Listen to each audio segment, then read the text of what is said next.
আছে।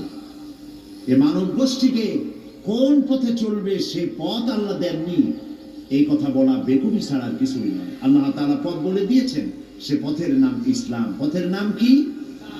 আর সেই ইসলামকে বোঝার জন্য আল্লাহ দিয়েছেন কোরআন শরীফ, আর দিয়েছেন যোগ্য নেতা যাকে অনুসরণ করে চলা যায়। ওই রকম নেতা আল্লাহর আকাশের নিচে জমিনের উপরে নিষ্কলুষ, নিখুঁত, সলিড, এরকম নেতা পৃথিবীতে আর আসে নাই।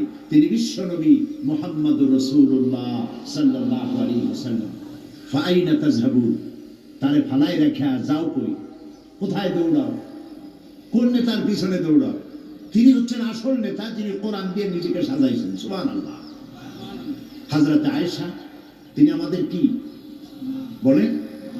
গোটা বিশ্বের, সমগ্র বিশ্বের মুমিন মুমিনাত যারা কিয়ামত পর্যন্ত, সমস্ত মুমিন মুমিনাতদের মা উম্মুল মুমিনিন হযরত আয়েশা সিদ্দিকা রাদিয়াল্লাহু তাআলা আনহা, যার শানে কোরআনের আয়াত নাযিল হয়েছে। সুবহানাল্লাহ।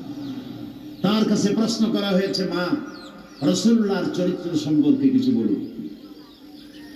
হযরত আয়েশা বললেন, তোমরা কি কোরআন পড়ো নাই? তারা বললেন, কোরআন তো পড়েছি।